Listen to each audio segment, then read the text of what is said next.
स्तंभ है जो जिस प्रकार से जान हथेली पर लेकर और सीधे डायरेक्ट सवाल करता है, चाहे वो छोटा हो चाहे बड़ा हो, प्रधानमंत्री क्यों ना उसको घेर लेना, विपक्ष क्यों ना उसको घेर लेना। थोड़ा सा आप लोग केजरीवाल को नहीं घेरते हुए मुझको तकलीफ है। ये है विपक्ष मुद्दा विहीन है।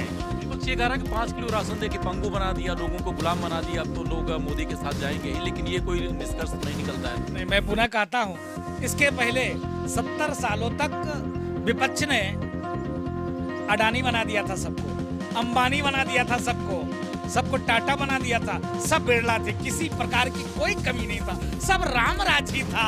सिर्फ जब से मोदी आ गए तब से विपक्ष कटोरा लेकर चिल्लाने लगा, हाय मोदी हाय मोदी हाय मोदी हाय मोदी हाय मोदी हाय मोदी। केजरीवाल जैसे ईमानदार व्यक्ति, सॉरी मैंने भ्रष्टाचारी बोल दिया, केजरीवाल जैसे दुनिया का सबसे ईमानदार व्यक्ति जिसका सारे कुनबा जेल में हो और खुद जेल से मुख्यमंत्री, क्या इस्तीफा देकर किसी और को मुख्यमंत्री नहीं बनाया जा सकता था क्या?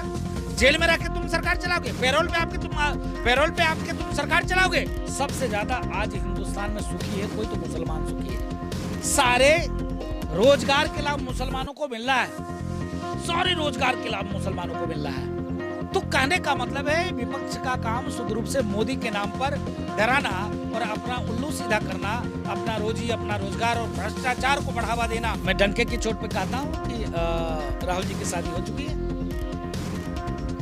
डंके की कैसे कर सकते? मैं डंके की चोट पे कहता हूँ, आप चला देना इसको। मैं डंके की चोट पे कहता हूँ, राहुल गांधी की शादी हो चुकी है। इसके नाते तुरंत थकते हैं, तुरंत भाग जाते हैं विदेश, रहते कहाँ देश में। इस खबर के प्रस्तुतकर्ता हैं रैंपस स्कूल, मोमेंटम कोचिंग, एशप्रा जेम्स एंड ज्वेलर्स। स्वाद में है खास, अपनों को लाए पास, सुधा मान्या मसाले। नमस्ते, मैं हूं दीपक, आप देख रहे हैं भारत की बात। हम इस समय अयोध्या के हनुमानगढ़ी में हैं और हमारे साथ हैं यहाँ के महंत राजू दास जी। पूरे देश में यात्राएं कर रहे हैं। इसमें चुनाव में लोगों जो बीजेपी के कैंडिडेट हैं उनके प्रचार प्रसार के लिए जा रहे हैं। माहौल क्या देख पा रहे हैं? 15 से अधिक स्टेट में आप जा चुके हैं, 50 से अधिक विधानसभाओं में आप घूम चुके हैं, लगातार यात्राएं कर रहे हैं। पूरे देश में क्या माहौल चल रहा है इसमें राजू दास जी महाराज? पहले तो मैं आपको बहुत बहुत साधुवाद देता हूँ इस कड़ाके की गर्मी में, और राजनीतिक दलों ने और भी गर्मी बढ़ा दी है और विपक्षियों ने इतनी गर्मी को बढ़ा दिया है कि विपक्षी को इतना डर हो गया कहीं दोबारा तिबारा मोदी प्रधानमंत्री हो गए तो केजरीवाल सब परिवार जेल में जाने वाला है। क्योंकि अभी देखिए, अभी तत्काल में अभी महिला सम्मान के लोग बात करते थे, केजरीवाल के मौजूदगी में एक सांसद की घर में कुटाई हुई और अभी तक जितने महिला सम्मान वाले हैं किसी की बोली नहीं निकली है। तो विपक्ष को लगता है कि मोदी मोदी मोदी मोदी मोदी का भूत विपक्ष को इतना समा गया है। 50 लोकसभा क्षेत्र का मैंने दौरा किया है, 15 राज्य बिहार मेरा था, 16वां राज्य उत्तर प्रदेश में एंट्री में लिया हूँ और 16वां राज्य में मैं घोसी से एंट्री किया और घोसी होते हुए मैं वापस अयोध्या जी आया हूँ। और अयोध्या जी में मुझको लगता है कि कल कई नुक्कड़ सभाएं हैं और परसों माननीय मुख्यमंत्री जी की भी दौरा हो सकता है। हो जिस प्रकार से पूरा देश सिर्फ एक सिंगल एक जो राम का नहीं मेरे काम का नहीं। आपने एक चीज़ और भी कहा कि बीजेपी के लिए, स्वाभाविक है हम साधु हैं, बीजेपी के लिए इसलिए क्योंकि सनातन संस्कृति हिंदुत्व के साथ साथ एक भारतीय जनता पार्टी एक ऐसी राजनीतिक दल है, मोदी ही एक ऐसे नेता है जिन्होंने यहाँ तक कि उन महिलाओं के बारे में चिंतन किया जो महिला सदैव पीड़ित थी, जिस महिला का कोई सुनता नहीं था, परिवार के लोग ही नहीं सुनते थे। यह भयावह स्थिति मुस्लिम परिवार में उन माताओं की होती थी, उन बहनों की होती थी, उन बेटियों की होती थी। हमारे भी संपर्क में मुस्लिम भाई हैं। स्थिति ये होती थी कि महाराज जी बेटी की शादी सऊदीया में थे, तलाक बोल दिया। अब स्थिति ये है क्या कमाऊं क्या खाऊं, बेटी की शादी करना है, स्थिति खराब है, कैसे किया जाए महाराज जी, कुछ व्यवस्था करिए। यह भयावह स्थिति को कंट्रोल करने का काम जो माननीय मोदी जी ने किया है, तो मुझको लगता है कि मोदी जी ही एक ऐसे नेता है जिन्होंने सबके लिए चिंतन किया, नहीं सिर्फ दंगा, हत्या, बलात्कार, भ्रष्टाचार जमीन से लेकर आसमान तक कांग्रेसियों ने निगल डाली, कुचल डाली, खत्म कर डाला। 12 बजे आप देखिए आतंकवादियों के लिए कोर्ट खुलवा देते थे, लेकिन कभी राष्ट्रभक्तों के लिए चिंता नहीं होता था। कभी इन्होंने यह नहीं किया कि धारा 370 और 35A को खत्म किया जाए, क्योंकि उसके नाते जम्मू कश्मीर में आतंकवादियों का बढ़ावा मिलता था और वहाँ के जो लोग होते थे वो प्रताड़ित होते थे, परेशान होते थे, फौज हमारी मारी जाती थी। तो इस पर जो चिंतन किया, इस चीज़ को लेकर देश में एक अलग सा माहौल है। इसके नाते मुझको लगता है इस बार 400 पार के साथ मोदी जी ने कहा है कि भोजन के पहले वो आता है कुछ, मैं समझ नहीं पाता हूँ, नेक्स्ट क्या कुछ बोलते हैं, स्नैक्स जो बोलते हैं, तो उसके खाने के बाद ही कहता है अरे अब तो पेट भर गया, अब क्या खाऊं। इसी प्रकार से मोदी जी ने उसको थोड़ा सा स्नैक्स दिया है। अभी तो काम बहुत बाकी है। अभी जो 400 पार के जब लेकर हम आएंगे ना, उसके बाद तो फिर पूछिए मत, सबको पेट्रोल ही लगेगा। 4 चरण के चुनाव हो चुके हैं महाराज जी, लेकिन स्थिति बहुत अच्छी तो नहीं दिख रही है बीजेपी की। नहीं, आप अच्छा, मैं आपसे निवेदन पूर्वक कहूंगा, आप नाराज मत होना। पत्रकार पता नहीं क्यों मुझसे नाराज हो जाते हैं। पत्रकार तो देश की दूसरी स्तंभ है, जो जिस प्रकार से जान हथेली पर लेकर और सीधे डायरेक्ट सवाल करता है, चाहे वो छोटा हो चाहे बड़ा हो। प्रधानमंत्री क्यों ना उसको घेर लेना, विपक्ष क्यों ना उसको घेर लेना। थोड़ा सा आप लोग केजरीवाल को नहीं घेरते, ये मुझको तकलीफ है, ये मुझको दिक्कत। दूसरी बात कि आप कितने राज्य में दौरा किए? अभी तो हम उत्तर प्रदेश में ही हैं। जी, आप उत्तर प्रदेश में हैं, इसलिए मैं हाथ जोड़ कर आपसे निवेदन करता, विनती करता हूँ। मोदी जी ने जो काम किया है ना, ठीक है, मेरे जैसे जो चोला पहनकर और ढकोसला और भाषणबाजी जो करने वाले लोग हैं, इन्हीं को थोड़ा सा दर्द है, इन्हीं को तकलीफ है, इन्हीं को दुख है। ये कतराते हैं, भागते हैं, घबराते हैं, ये कहते हैं ऐसा ना ऐसा हो जाएगा। जो सामान्य वोटर है, जो दबे कुचले शोषित वंचित दलित पिछड़ित, जिसको सिर्फ क्या चाहिए, चिकित्सा चाहिए, शिक्षा चाहिए, रोजी चाहिए, रोजगार चाहिए, शांति चाहिए और अनाज चाहिए। तो मोदी जी ने 3-4 काम इतना सुंदर किया है ना, उस काम को लेकर हर व्यक्ति मोदी को चाहता है कि मोदी ही प्रधानमंत्री बने।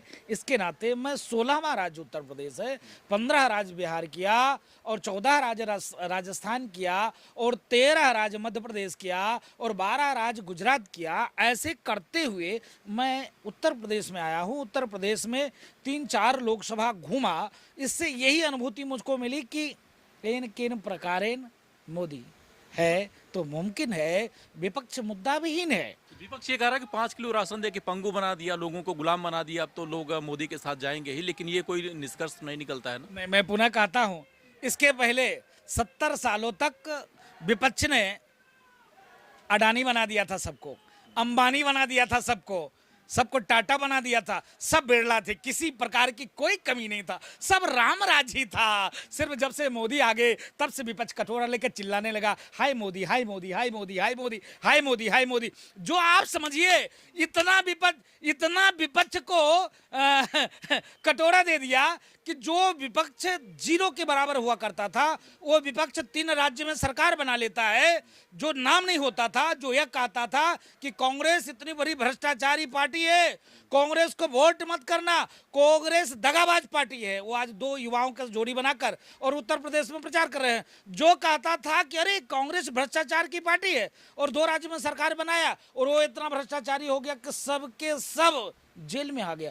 खुद इतना, एक तरफ तो आप कहते हो कि संविधान का गला घोट देगा, केजरीवाल जैसे ईमानदार व्यक्ति, सॉरी मैंने भ्रष्टाचारी बोल दिया, केजरीवाल जैसे दुनिया का सबसे ईमानदार व्यक्ति, जिसका सारे कुनबा जेल में हो और खुद जेल से मुख्यमंत्री, क्या इस्तीफा देकर नहीं मुख्यमंत्री, इस्तीफा देकर किसी और को मुख्यमंत्री नहीं बनाया जा सकता था क्या?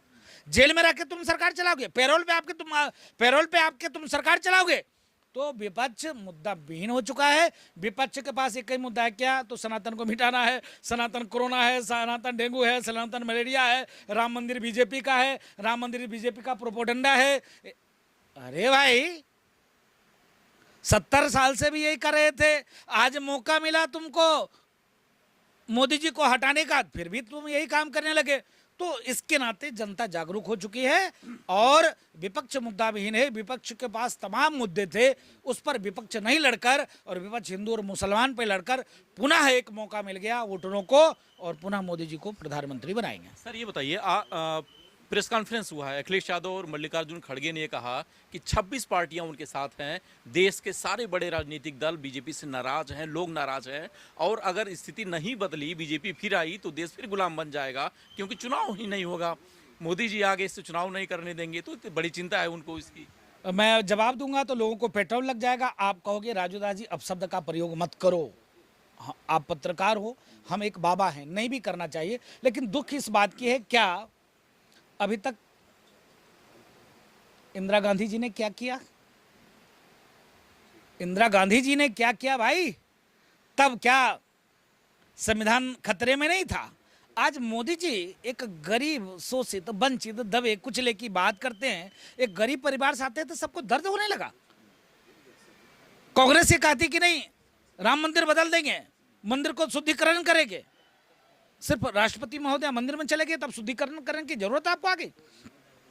और यही विपक्ष है जो कहा करता था कि मोदी प्रधानमंत्री हो जाएंगे तो हिंदुस्तान से मुसलमान कहां चला जाएगा पता नहीं। सबसे ज्यादा आज हिंदुस्तान में सुखी है कोई तो मुसलमान सुखी है। सारे रोजगार के लाभ मुसलमानों को मिल रहा है, सारे रोजगार के लाभ मुसलमानों को मिल रहा है। तो कहने का मतलब है विपक्ष का काम शुद्ध रूप से मोदी के नाम पर डराना और अपना उल्लू सीधा करना, अपना रोजी, अपना रोजगार और भ्रष्टाचार को बढ़ावा देना। मैं पूछना चाहता हूं, वही कांग्रेस है, एक भी चीज बचा नहीं, जमीन से लेकर आसमान तक घोटाला किया और आज पुनः कह रहा है कि मोदी तिवारा बन जाएंगे तो संविधान खा जाएंगे। अरे संविधान तो इन लोगों ने संविधान के साथ क्रूर मजाक किया, बलात्कार किया। आप समझो संविधान में सेकुलरिज्म शब्द का 4 बार विरोध हुआ और फिर उन्होंने 67 में जो है उसमें डाला है। तो किसने मजाक किया? हमने कि उन्होंने मजाक किया? शुद्ध रूप से ये लोग मोदी के नाम पे डराने का काम कर रहे हैं और कुछ भी नहीं। और इन्होंने कहा कि हाँ सारे विपक्षी एक हैं, हाँ सारे चोर एक हैं। सही कहा उन्होंने, कोई गलत नहीं कहा।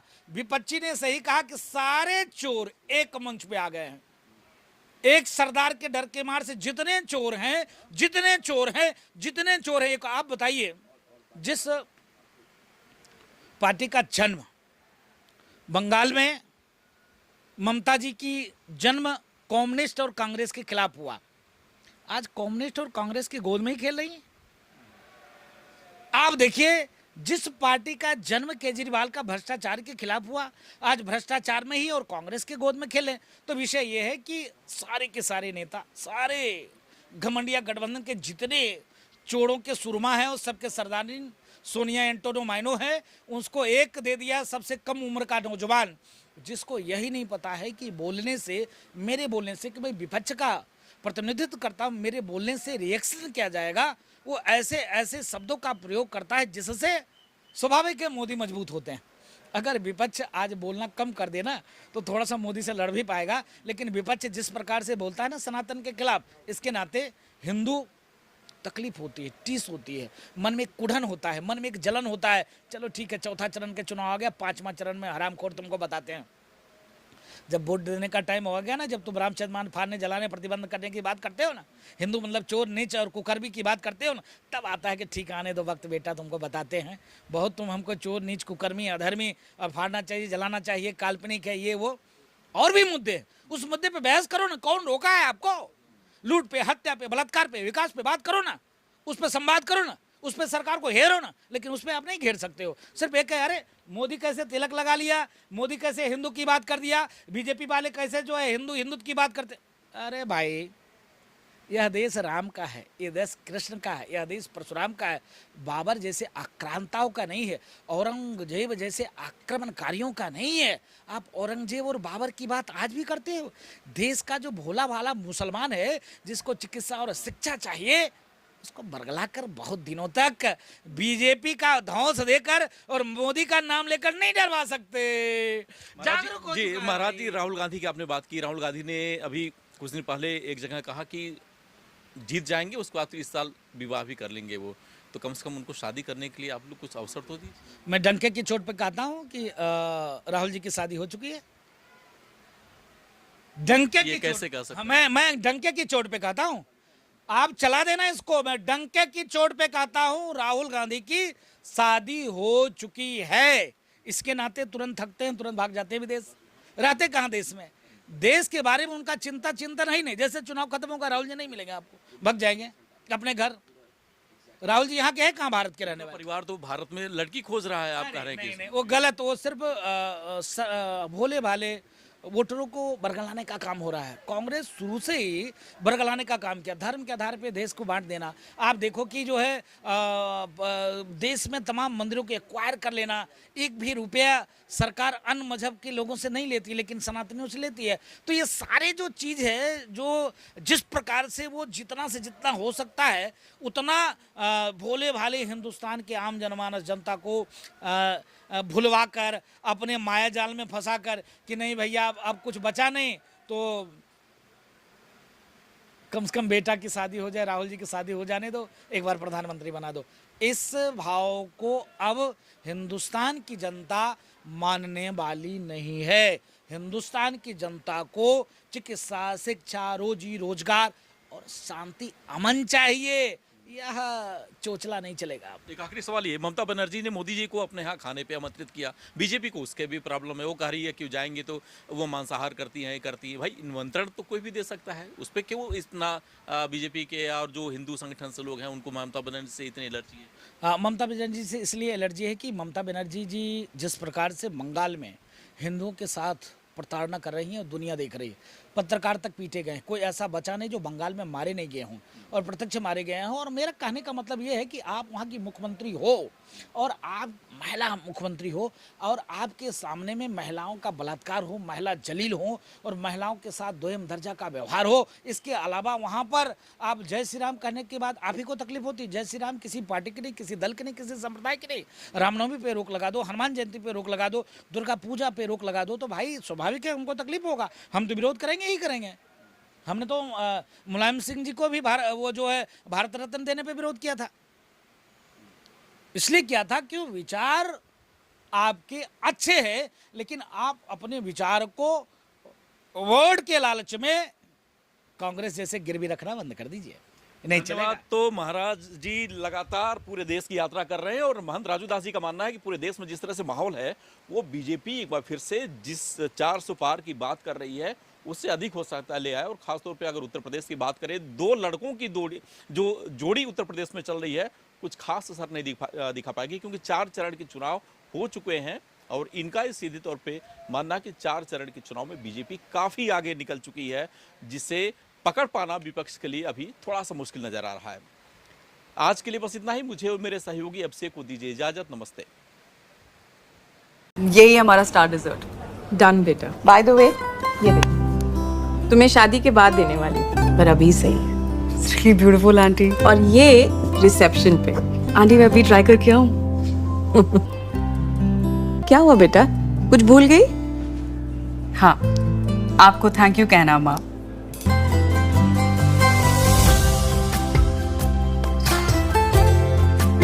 एशप्रा, जश्न सच्चाई का।